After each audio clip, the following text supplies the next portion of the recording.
Boa tarde a todos. Eu gostaria inicialmente de agradecer a oportunidade que estamos tendo para que possamos ser brindados com esta palestra da doutora Ana Cristina. Então, ao mesmo tempo que a cumprimento, estendo os nossos cumprimentos também em nome da ABDI a todos os congressistas. É um prazer estar aqui com vocês e darmos mais esta pequena contribuição a esse conjunto de atividades que vêm sendo desenvolvidas de uma forma tão brilhante neste congresso. Então, a Academia Brasileira de Direito Internacional, né, uma academia que se orgulha de, desde 2013, estar atuando e fazendo acontecerem esses congressos.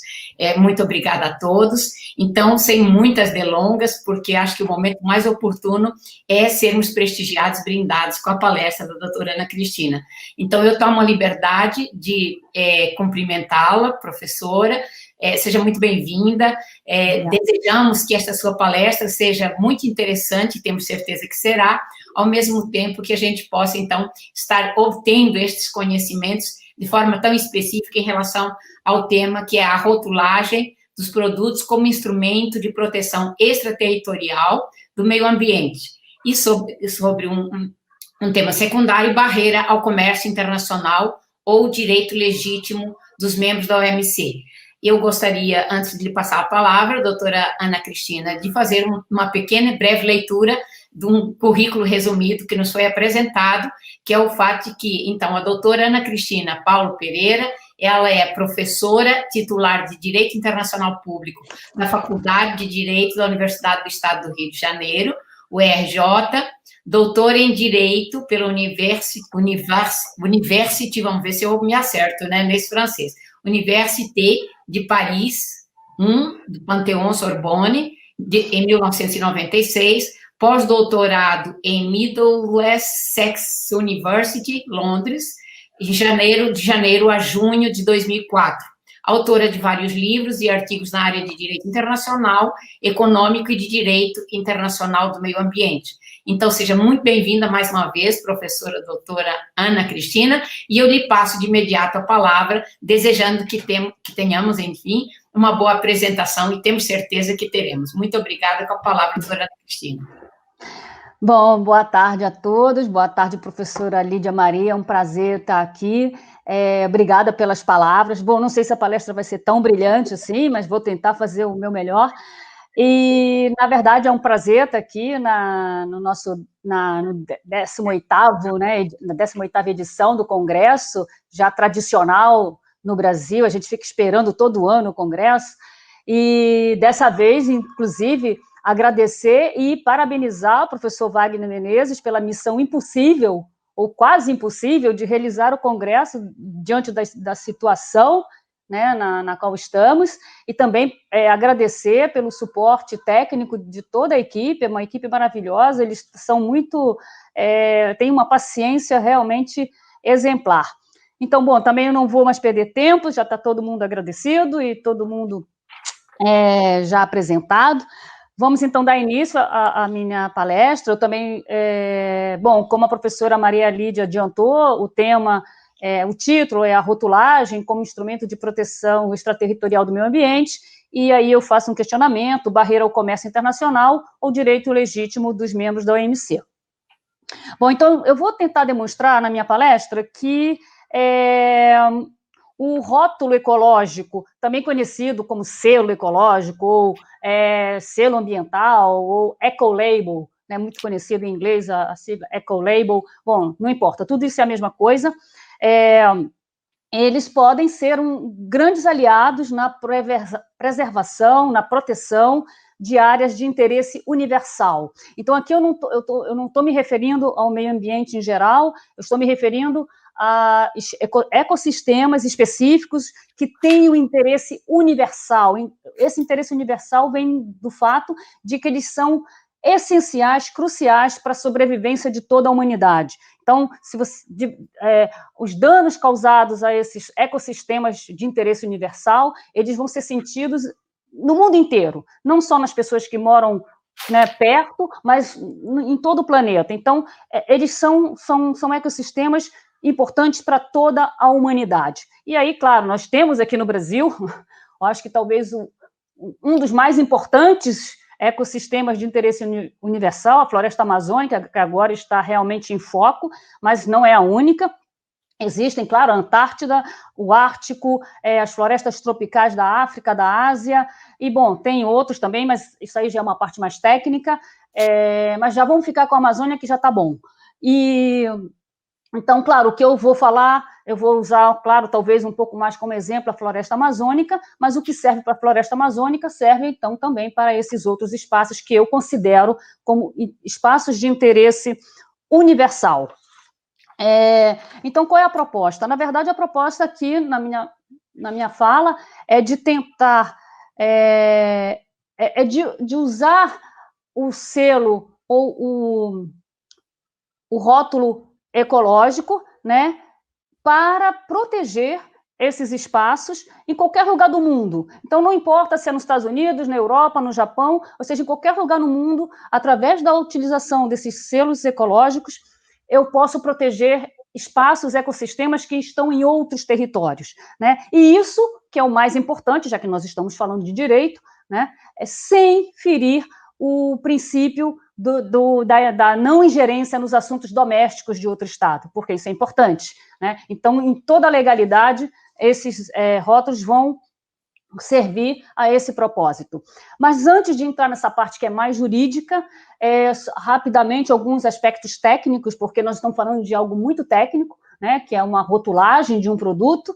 Eu estou falando aqui, então, primeiramente, para ficar claro, que se trata de um rótulo voluntário, então não é uma obrigação, não são aquelas informações que obrigatoriamente, por conta da lei, né, elas são obrigatórias, tem que estar no rótulo, isso aí é imposição legal. Não, o rótulo ecológico seria um rótulo voluntário. E, claro, também um rótulo oneroso. É preciso pagar para usar, né, para o produtor, o extrativista, o coletor, ter direito a colocar lá esse rótulo ecológico. Então, na verdade, mesmo o produtor que tenha respeitado todos os critérios, todas as condições, ele pode não querer ter o rótulo, né? O que ele vai decidir se para ele é interessante ou não ter aquele rótulo, e é interessante porque a gente vai ver daqui a pouco qual a função desse rótulo ecológico em geral. Então, é ele que decide se prefere, se quer ou não, né, primeiro, fazer o uso desse selo ecológico, porque ele como eu já repetindo, ele é voluntário. Existem no mundo, de modo geral, vários selos ecológicos, vários selos ambientais, rótulos ambientais. Existe uma plataforma privada que é chamada de Ecolabel Index, e ela mostra que atualmente existem 457 rótulos ambientais em 199 países do mundo. Inclusive no Brasil nós temos também da ABNT um rótulo, se eu não me engano, rótulo ambiental, eu tenho anotado aqui, rótulo ecológico ABNT. Mas o curioso é que, bom, confesso que eu não olhei esses 457 rótulos, um por um, impossível, mas eu não vi nenhum voltado especificamente a proteger essas áreas de interesse universal. Eles são, claro, relativos a determinados setores, mas eu não vi nenhum especificamente querendo proteger a Amazônia, querendo proteger a floresta tropical lá do Congo, ou a Antártida, ou o Ártico. Bom, então, a minha proposta é um pouco mais afinada, vamos dizer assim, nesse sentido. Esses rótulos, então, existem, mas, como eu falei para vocês, nenhum deles é voltado para essas áreas de interesse universal. Outro aspecto também mais técnico que... só para dar um exemplo, existe um rótulo muito famoso, um rótulo regional, que é o rótulo ecológico europeu, né, que ele é válido em toda a Europa, e ele tem tido um relativo sucesso, mas, como eu falei, ele é aplicado a vários produtos, setores, mas não especificamente voltado para essas áreas de interesse universal. Qual é a função do rótulo ecológico? Claro, a função depende da perspectiva do consumidor ou do produtor. Para o consumidor, e aí é onde eu me enquadro,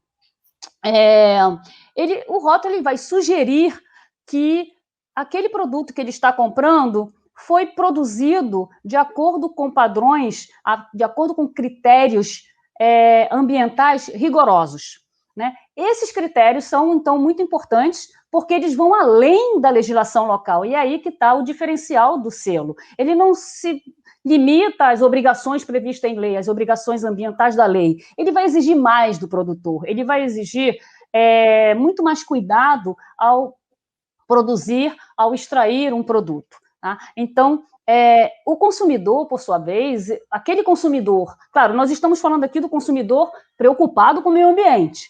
Né? Se ele não está preocupado, ele não está preocupado também em ter selo ou não ter selo, mas o produtor o consumidor preocupado com o meio ambiente e que quer contribuir, porque não adianta também se preocupar e não fazer nada. Então, eu quero contribuir, eu quero dar minha parte. Como? Comprando produtos que têm um rótulo ecológico. Então, é um direito do consumidor, né? Ele ter essa informação. Lembrando para vocês que o direito à informação está previsto no nosso Código do Consumidor, né? Tudo bem, você vai dizer, mas isso é uma informação complementar. Depende da perspectiva. Se eu sou um consumidor super preocupado com o meio ambiente, para mim pode ser essencial na hora de comprar um produto. Eu quero aquele produto que eu tenho certeza que não foi produzido de maneira nociva à floresta amazônica.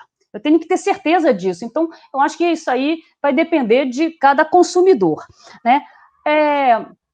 Quanto ao produtor, o produtor, ao usar o rótulo ecológico, ele tem uma valorização do produto dele, ele vai criar um mercado, né? Porque talvez não sei no Brasil, mas assim na Europa a gente tem visto movimentos importantes pedindo maior proteção, né? Mudança climática, meio ambiente, a floresta amazônica está bem no foco das discussões. Então, existe todo um mercado que eu acho que quer contribuir com a causa ambiental, mas ela quer ter certeza de que ela está fazendo a coisa certa. Então, o produtor, ao colocar o rótulo ecológico, ao usar o rótulo ecológico, ele vai dar a oportunidade, né, ele vai valorizar o produto dele, né, e ele vai vender mais. E ao vender mais, isso também, de alguma maneira, vai reverter em prol do Estado, porque vai exportar mais, porque na verdade, atualmente, em relação, por exemplo, aos produtos brasileiros, a gente está vendo o contrário, está vendo boicotes lá fora aos produtos brasileiros, justamente porque eles estão dizendo que a gente não está cuidando bem da floresta amazônica. Então, eu já li vários artigos a esse respeito. Não compre produto brasileiro porque eles estão matando os índios, eles estão queimando a floresta, e às vezes tem até um certo exagero, mas então o rótulo ecológico vai por fim a esses exageros e justamente vai criar uma boa reputação para o produto. Bom, um outro aspecto também importante do selo do rótulo ecológico é que, claro, ele está fundado em critérios, como eu falei para vocês, específicos, critérios técnicos, né? Não sou eu aqui que vou dizer quais são esses critérios técnicos, isso é o ambientalista, o biólogo, bom, sei lá mais quem, os especialistas no assunto, mas são critérios, então, que vão além da legislação local, né? Isso tem que ficar bem claro. E existe, a título de referência, é possível, por exemplo, se um Estado, porque, bom, depois a gente vai ver que existem rótulos que são públicos, outros privados, e, bom, breve, é um mundo de rótulo. Existe uma organização que ela fornece exemplos, ela pode criar, ela dá padrões, e são, claro, recomendações, que é a Organização Internacional de Padronização. Vocês já devem ter ouvido falar da sigla dela, que é a ISO, né? ISO, não sei o que, tem um número, então é uma ISO, é uma norma técnica para a produção de um determinado produto, etc. Mas ela também trabalha com a questão do rótulo ambiental, e ela também tem, assim, modelos, né, que podem ou não ser usados como referência por aqueles que querem desenvolver esses critérios, né, de normas de produção ambiental correta. E aqui no Brasil, só para vocês saberem, o nosso órgão técnico de padronização é o mais conhecido, claro, é a Associação Brasileira de Normas Técnicas, a ABNT, inclusive é aquela que fornece as regras do selo orgânico. Não, o selo orgânico é o Ministério da Agricultura, é aquele outro rótulo que eu falei para vocês, que é o rótulo ecológico brasileiro.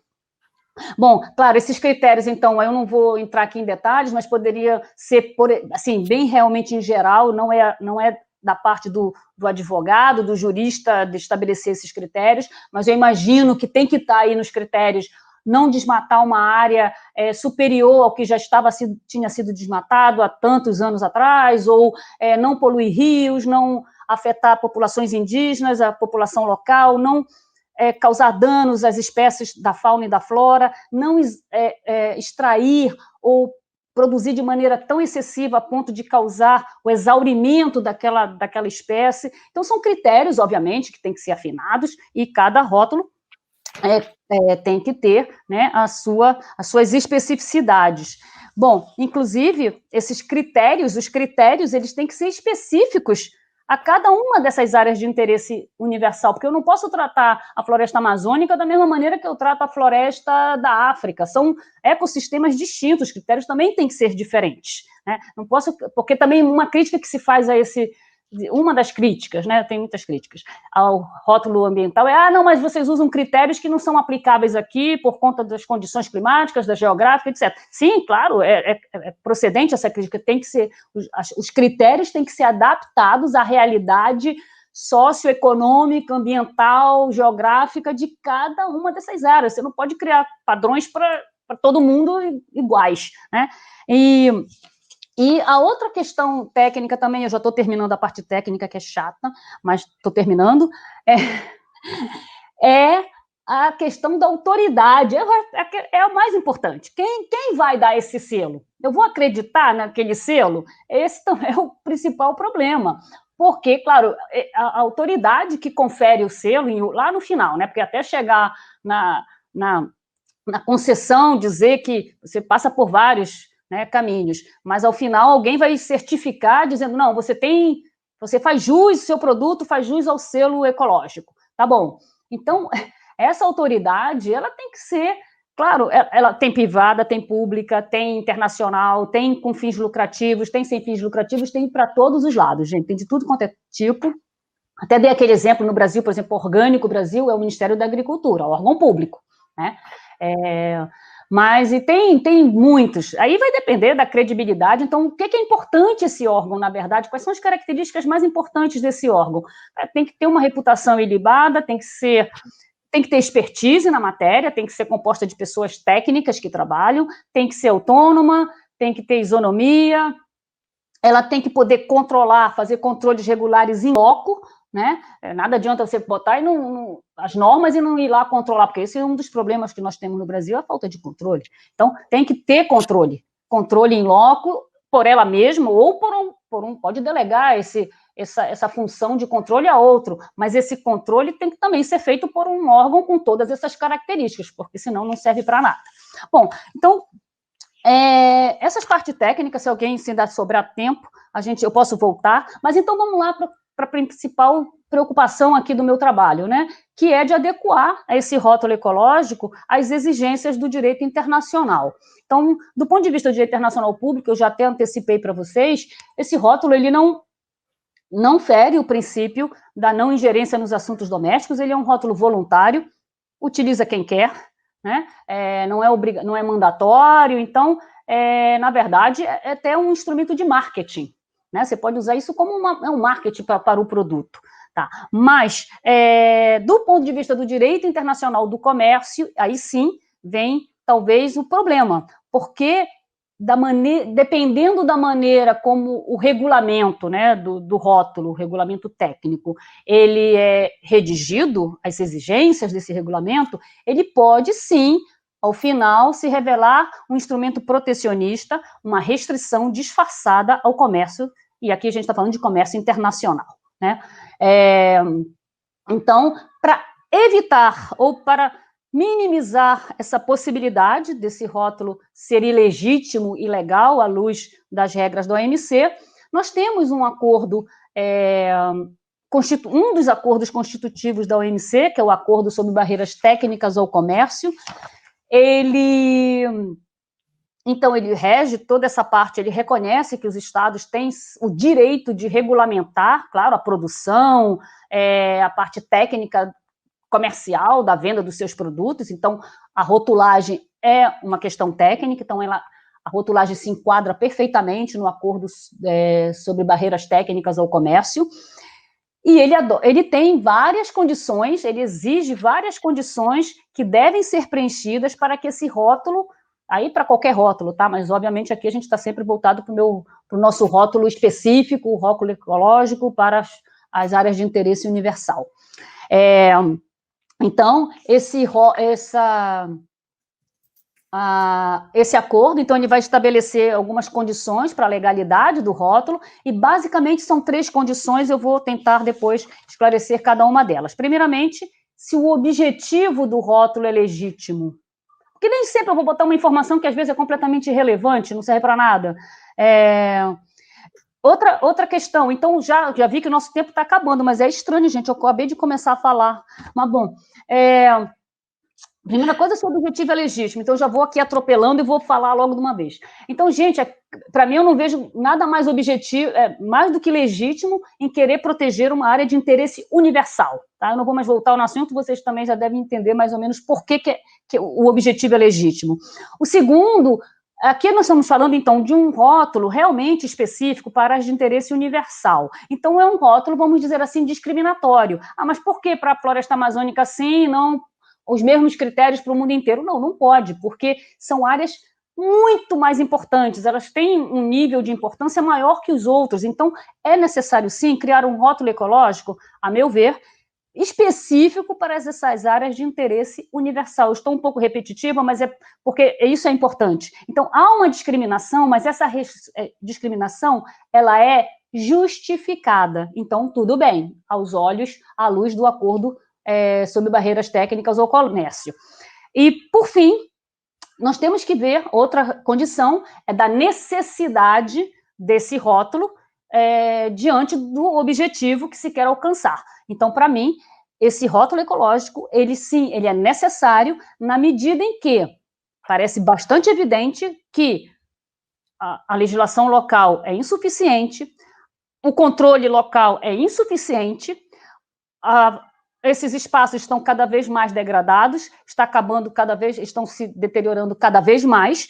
Então, está claro que deixar na mão dos estados, estabelecendo normas ambientais, etc., não é suficiente, tem que se fazer mais.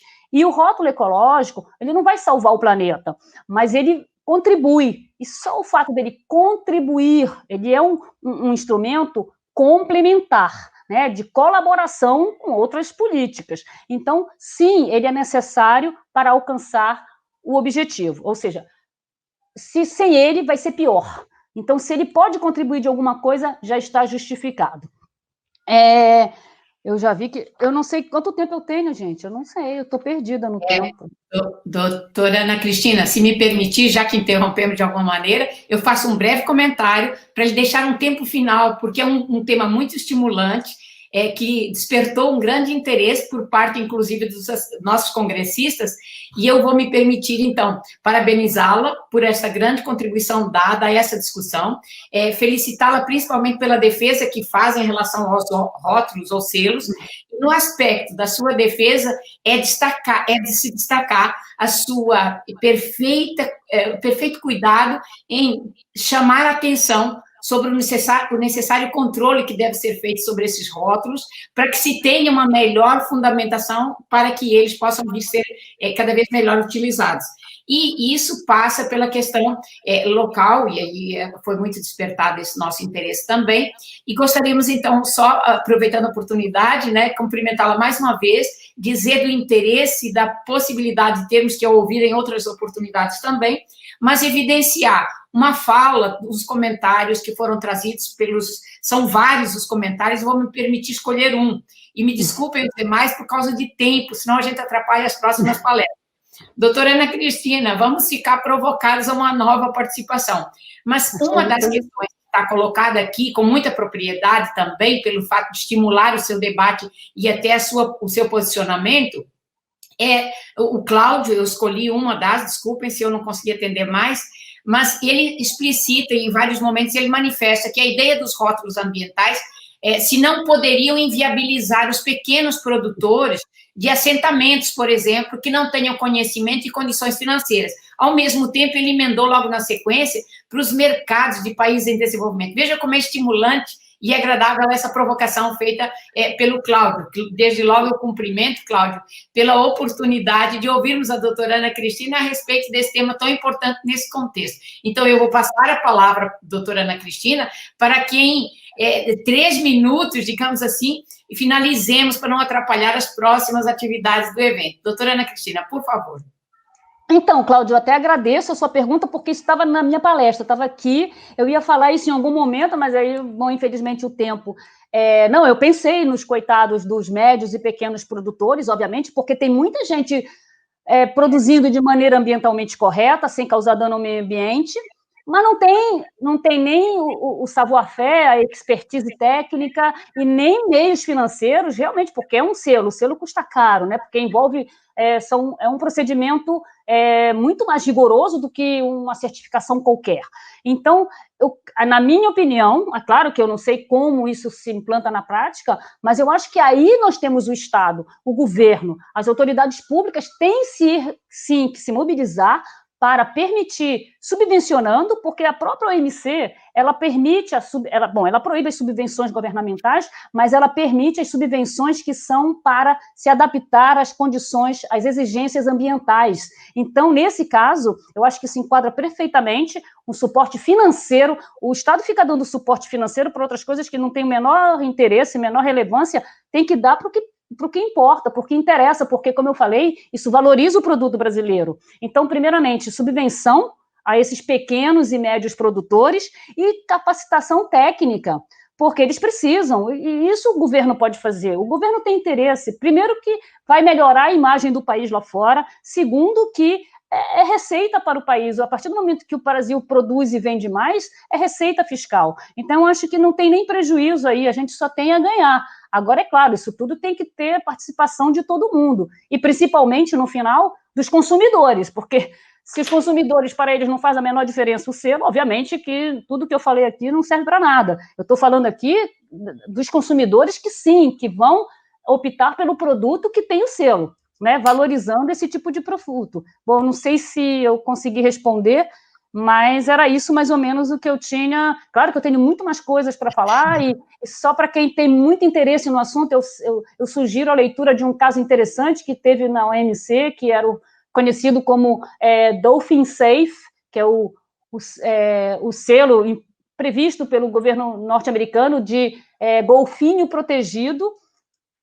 Bom, foi um caso muito interessante, então, na verdade, toda a minha palestra, eu quase que me baseei muito na decisão do órgão de solução de controvérsias da OMC em relação a esse selo específico, né, para proteção dos golfinhos. E, bom, depois também, se alguém tiver interesse, a gente pode conversar sobre esse assunto. Bom, então eu quero dizer que quase sempre, quando está muito bom, infelizmente termina, mas fica a provocação, não só para que a doutora Cristina nos traga mais resultados, não deixemos de considerar que este ambiente é propício e a academia tem primado pelo ensino e pela pesquisa. Então, reforçando esse papel importante da academia, eu gostaria, então, de estimular ainda mais, não só a professora doutora Ana Cristina, mas os congressistas, para que continuem pesquisando, e este tema é relevantíssimo. Eu acrescentaria, para não deixar de alguma maneira também me interessar por essa pesquisa, de instrumentos fiscais. E aí, quando o Cláudio colocou, eu na hora também, acompanhando o pensamento da doutora Ana Cristina, eu pensei exatamente, o papel do Estado é conjugar políticas públicas exatamente para beneficiar as finalidades para as quais os interesses públicos devem verter. Então, nesse sentido, os instrumentos tributários podem, em muito, facilitar o uso e a compensação daqueles que não conseguem alcançar os rótulos, mas que têm qualidade e deve ser acompanhado. Então, professora Ana Cristina, fica aí uma provocação para os instrumentos tributários, né, nas suas pesquisas, servirem a favor também dessa causa tão importante e tão bem demonstrada. Então, mais uma vez, cumprimentamos a conferencista, a doutora Ana Cristina, parabéns, foi um prazer estar contigo agora, certamente virão outras oportunidades. Eu quero cumprimentar e agradecer a presença de todos os congressistas que, de uma forma tão ativa, estiveram nesse painel, nesta conferência, e pedir que continuem assistindo. Virão outras conferências tão interessantes quanto, e que certamente despertarão todos nós para o ensino e para a pesquisa com essa finalidade de natureza científica. Muito obrigada mais uma vez. Eu gostaria, então, pedindo que continuem participando, dar um agradecimento muito especial, muito carinhoso, um beijo grande para a doutora Ana Cristina, que também trouxe esse tema para nós. Muito obrigada a todos, uma boa tarde e até uma próxima. Boa tarde. Fiquem assistindo.